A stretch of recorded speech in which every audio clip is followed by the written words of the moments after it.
What in the heck is wrong with General Motors and Ford? Holy mackerel, is it really that hard to make an iPhone on a sled of batteries? I'm just not sure. Anyway, that's what we're going to talk about today because it's pretty pathetic and I just want to understand it. Maybe you can help me understand it. This is Randy Kirk. Hit the like button if you think this is valuable, or wait and see whether you find it valuable and like it later. Subscribing and notifying is always a good idea. And then joining Patreon would be wonderful. Okay, let's get right into the story here. Let me share my screen so that we can take a look at a great chart that's been put together by the guy, on Twitter. If you want to follow him, it's at XIL_LLIX. You can see it down here at the very bottom. If you want to, I'll jot that down in the description below as well. Okay, let's take a look here. This is supposedly every single car company in the world who is currently making a BEV car, a full-on battery electric vehicle car. Now, I have on here GAC. On a list that I did on a video a week or so ago, I didn't run into GAC anywhere, and yet they're apparently a really major player. At the same time, so the fellow who put this one together, he seems to be missing GAIC, and they're a major player. They have the MG, which is super popular in Europe, and I think also maybe in Australia, and a number of other cars as well. So I'm not sure how he missed that one, but I can understand it because it's really hard to kind of find everybody that's playing. Having said all that, this is a great chart. Love what he's done here. Shows 2020, 21, 22, how things are changing, how things are growing, how amazingly the entire market is growing as we go through this exponential curve. And anybody who thinks that this curve is linear and is not going to get to where it needs to get in 2027, where I say it'll be virtually 100% BEV, well, this is a great chart to look at to see just how close we are to making that ramp, because look at all these car companies that are doing well. So take a look at, we got Tesla, of course, in a giant lead. We've got BYD coming in close behind. We've got Geely. Geely is, they make the Volvo and the Polestar and a number of smaller cars that they sell around the world. GAC also makes quite a number of versions, mostly sold in China. Some of these other companies like Neta, I don't know them. NIO, we know who NIO is, and they're a small player, but they're growing. XPeng. So you know some of these names, and then you get over to the Germans over here, and you see BMW, Mercedes-Benz, Volkswagen, Audi's in there. Audi's had a lot of missteps, but they're still moving along, and they're actually producing decent cars, just not necessarily hitting the market exactly right. And then you move over to South Korea, and you've got Hyundai and Kia, which are basically the same company, and both of them are doing quite well. So you look at this chart, and you say, okay, all the companies that are, let's say, bigger than Mercedes-Benz in terms of their amount of space that they're taking. So XPeng down, Kia, Hyundai, Stellantis over here. I'm sorry, I missed Stellantis. Stellantis is going to be a major player. VW, Audi. You've got all these folks, and you can see that they have ramped enough to be successfully producing mass market cars, right?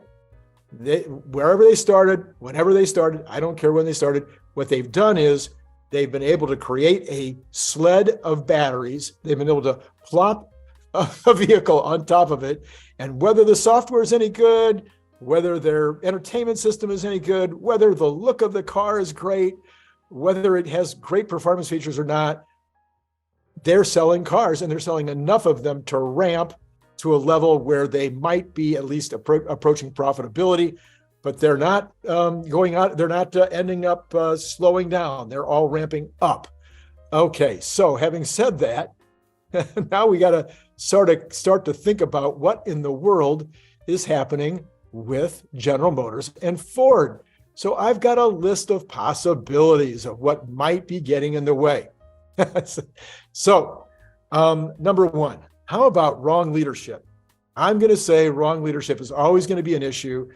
The Ford leadership seems to be pretty good. I don't hear anybody really that's upset or thinking that the Ford leadership is not successfully planning out kind of a strategy that might work. On the other hand, General Motors, a lot of folks think that Mary Barra might be one of the worst leaders. Okay, she's making General Motors a lot of money. Let's give credit where credit is due. They are making decent amounts of money, given their legacy vehicles that they're selling.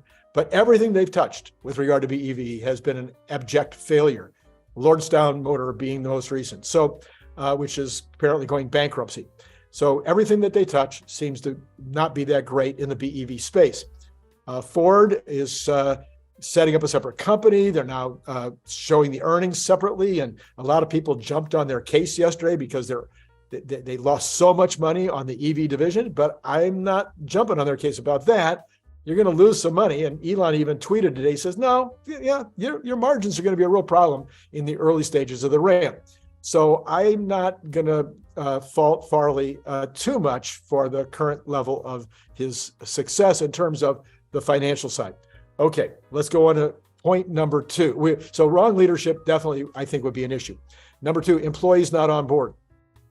Well, if you don't believe in the mission, and in this case, we're talking about the minor mission, because they might believe in the greater mission of making a lot of cars, making the cars, great cars that make money, that people love, that they like to look at, they're very beautiful, that look good on television. The employees might be fine with that mission, and they want to get paid every week, but maybe they just haven't really caught the vision. In terms of BEVs, in terms of the future of electricity, in terms of being real sure that they will still have a job in 5 years or 6 years if a company completely switches over to electric vehicles. Maybe they're part of that great Midwestern mentality that says the whole electrification thing is something that the government's shoving down our throat, that there's no good reason to purchase electric vehicles other than the fact that it's going to clean up the environment, which would be a great reason, don't get me wrong, but they don't get that there's practical advantages on a day-to-day basis as well to electric vehicles, to energy storage, to solar, to wind. They're not getting that message because for whatever reason, they don't believe it, is what it really comes down to. So the employees may not be on board for a number of different reasons. Number three, possibly actual sabotage. So if you have people who believe that the company is under threat, that their jobs are under threat, that their incomes are under threat in the future based on this transition, there could actually be people slowing down things within the organization. There could be people that are not really giving it their all on purpose, intentionally trying to hurt the activity. The companies themselves sometimes have been in this sabotage mode where they're just doing the very minimum they think they need to do to satisfy the government or whatever. So those kind of mentalities could have shifted down into the employees, who now might think that management even wants them to sabotage the company. All right. Number four, no sense of urgency.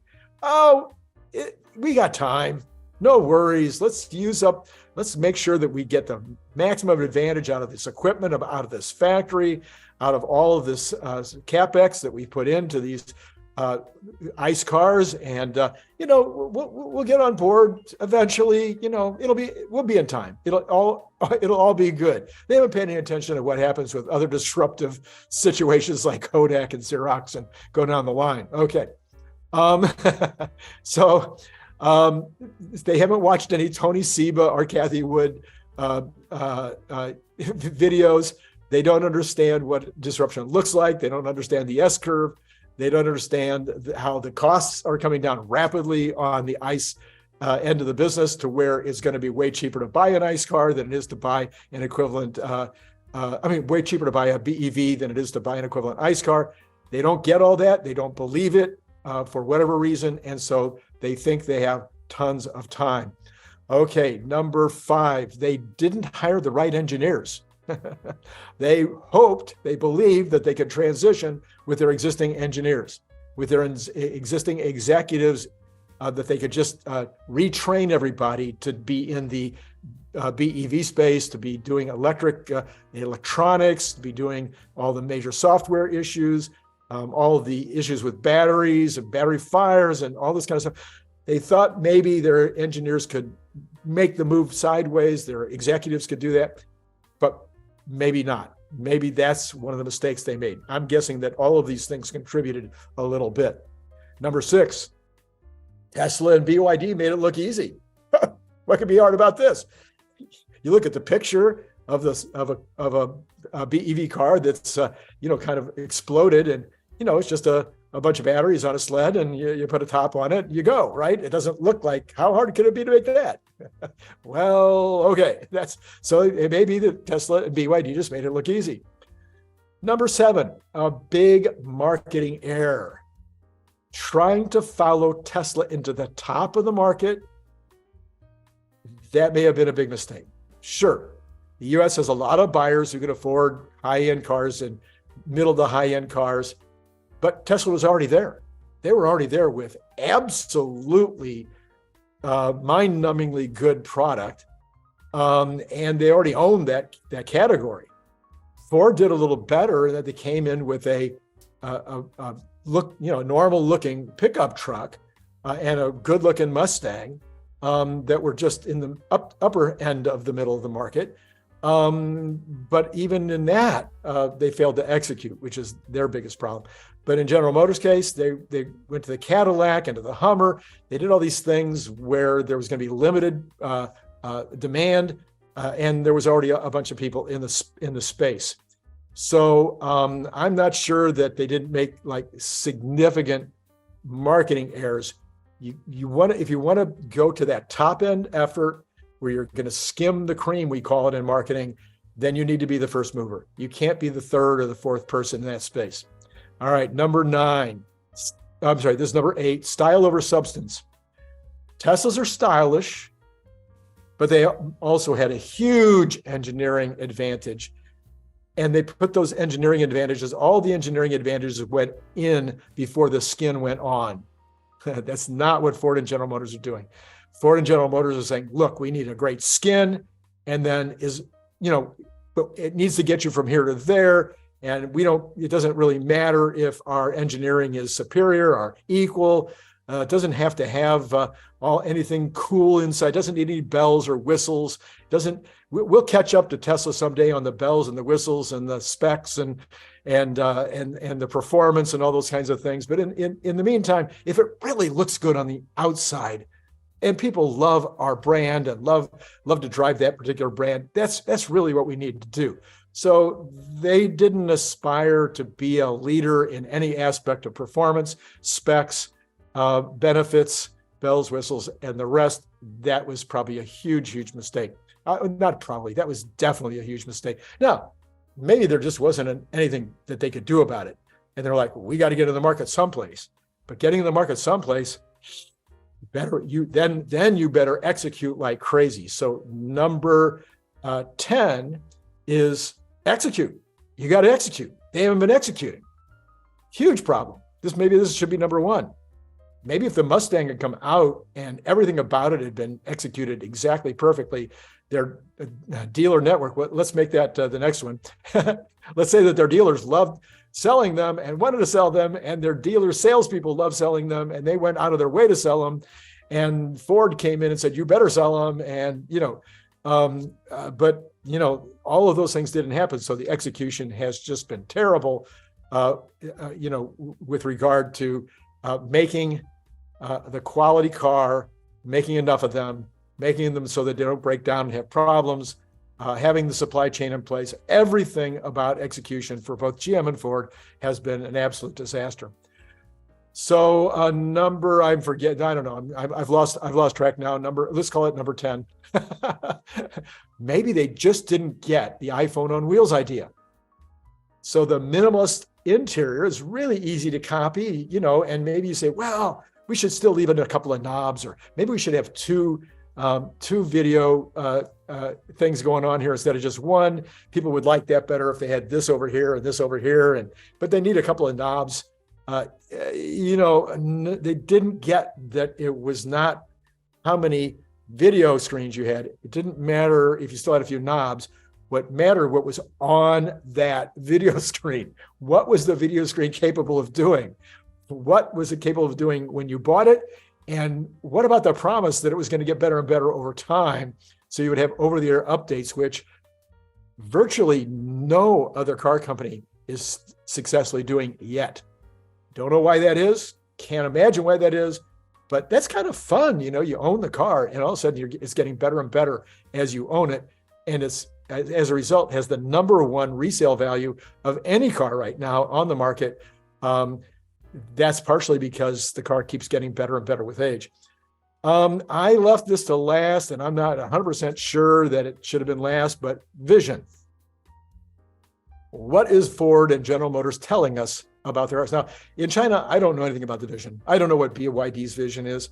BYD's vision just might be get out cars that are good looking, that move, that run, that work, that have Chinese names on them that people will appreciate. And then start moving towards Europe and other places with an established brand, established dealers, established relationships, and always try to be at the right place in the market and do a lot of models and just, I don't know what their vision is, but that's what it kind of looks like. And a lot of the Chinese companies seem to fall under that same vision. They're just plugging and playing where they're already doing business. It's not a great vision in my view in terms of your overall strategy. But in the case of General Motors and Ford, they're dealing in the US market where vision matters. And I don't know what their vision is. It's like beat Tesla. Well, that's not a vision. Make money. Nobody cares about that except the stockholders. Sell a lot of cars. I mean, what's the vision? How do you compete with Tesla's vision of saving the world? It's really hard, but you need a vision. You need something to explain why it is that people should buy your car instead of a Tesla. If it's not happening in the substance, in other words, it's not happening in the features, the benefits, the specs, etc., then what about the vision? Well, we're gonna save the world better than Tesla because we're doing this. I don't know, but there just isn't any vision that I can find. So that is my 10, 11, or 12. I lost complete count there as to how many reasons I came up with. If you've got some reasons, love to hear your comments. Please, I read them. I respond to them. Tell me your reasons. Why are GM and Ford totally failing in a market where there's a dozen other companies that are doing fine, that are moving out lots of metal, that are increasing their ramps, that are becoming, there's an awareness of them in the marketplace in terms of a substantial number of cars coming to market. What's going on there? So if this was useful, if it was helpful, I don't think you're seeing this anywhere else, are you? No, nobody else is doing this content. This is Randy Kirk. Help me out by liking, help me out by subscribing, help yourself out by notifying so that you'll get notified about the next videos that are coming up. And then maybe you'd like to hit up $5 a month on Patreon. That'd be great. It's been great talking to you. Click the link below to get your paperback, Kindle, or audiobook now.